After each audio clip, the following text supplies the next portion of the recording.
آپ دیکھیے کہ لباس دو طرح کا ہوتا ہے نا، اور دونوں کا ذکر یہاں آیا ہے۔ ایک وہ لباس جو ہمارا ظاہری لباس ہوتا ہے، یہ ہمارے جسم کے عیب والے حصوں کو چھپاتا ہے، اور ایک ہمارا باطنی لباس ہے، اور وہ ہے لباس تقوی۔ وہ ہمارے لیے ہمارے جو اندر کی خامیاں اور کمزوریاں ہیں ان کو چھپاتا ہے۔ یعنی تقوی جو ہے وہ انسان کے دل کے اندر پائی جانے والی خرابیوں کا علاج ہے۔ ظاہری لباس جسم کا حسن ہے، باطنی لباس التقوی دل اور روح کا حسن ہے۔ ظاہری لباس محدود مدت تک ہمیں خوبصورتی بخشتا ہے، لیکن باطنی لباس تقوی کا لباس ہمیں ہمیشہ کے لیے خوبصورت بنا دیتا ہے۔ اب ہم سوچیں کہ ہم ظاہری لباس کے لیے کتنا کچھ خرچ کرتے ہیں اور کتنی محنت کرتے ہیں، اور باطنی لباس تقوی کے لیے کیا کوششیں کرتے ہیں۔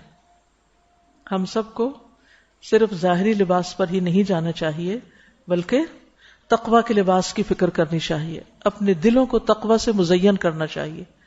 اللہ کا ڈر، اللہ کی محبت، گناہوں سے نفرت۔ پھر فرمایا اتر جاؤ، تم ایک دوسرے کے دشمن ہو، اور تمہارے لیے خاص مدت تک زمین ہی میں جائے قرار اور سامان زیست ہے، اور فرمایا وہیں تم کو جینا اور وہیں مرنا ہے، اور اسی میں سے تم آخر کار نکالے جاؤ گے۔ اے اولاد آدم، ہم نے تم پر لباس نازل کیا، کیوں؟ یواری سوآتکم، تاکہ تمہارے جسم کے قابل شرم حصوں کو ڈھانکے۔ یہ ہے لباس کا مقصد۔ لیکن اگر کوئی لباس پہن کے بھی ننگا رہے تو وہ لباس کا مقصد پورا نہیں کر رہا جو اللہ سبحانہ وتعالیٰ نے اپنی اس کتاب میں بتا دیا۔ مردوں کے لیے بھی اپنے قابل شرم حصوں کو چھپانا لازم ہے، لیکن خصوصاً عورتوں کے لیے ستر والا لباس نہایت ضروری ہے۔ صحیح مسلم کی روایت ہے، رسول اللہ صلی اللہ علیہ وسلم نے فرمایا جہنمیوں کی دو قسمیں ہیں جو میں نے ابھی تک نہیں دیکھی، یعنی آپ کے زمانے میں نہیں تھے ایسے لوگ۔ ایک وہ جن کے پاس بیل کے دموں جیسے کوڑے ہوں گے جس سے وہ لوگوں کو ماریں گے۔ دوسرے وہ عورتیں جو کپڑے پہننے کے باوجود ننگی ہوں، مائل ہونے والی، دوسروں کو اپنی طرف مائل کرنے والی۔ ان کے سر بختی اونٹ کے کوہان کی طرح ہیں، ہمپ ہیں، سر اونچے کیے، یعنی ایک تو سر ہے، پھر سر کے اوپر ایک اور کچھ لگا کے بال اونچے کیے ہوئے ہیں، کیونکہ اس سے انسان بہت نمایاں ہو جاتا ہے نا۔ تو عورت کے لیے اپنے آپ کو نمایاں کرنا جو ہے، تبرج جس کو کہتے ہیں، وہ ناپسندیدہ ہے۔ فرمایا ایسی عورتیں جنت میں داخل نہ ہوں گی، نہ اس کی خوشبو پائیں گی، حالانکہ اس کی خوشبو اس طرح کے لمبے فاصلے سے آتی۔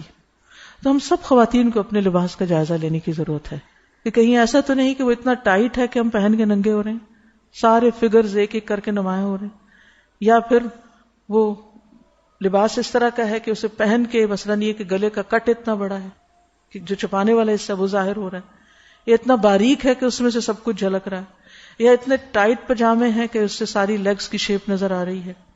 ان سب چیزوں کو ہمیں چیک کرنے کی ضرورت ہے، کیونکہ ہم کتنے دن ہیں دنیا میں، آخر واپسی کا لباس تو سفید لٹھے کا ہی ہے نا، کفن، آخر میں تو وہی پہننا ہے۔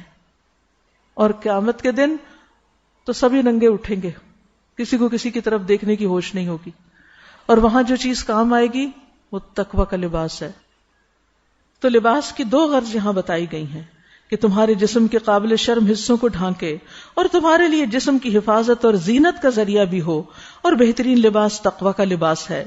یہ اللہ کی نشانیوں میں سے ایک نشانی ہے، شاید کہ لوگ اس سے سبق لیں۔ لباس اللہ کی نشانیوں میں سے ایک نشانی۔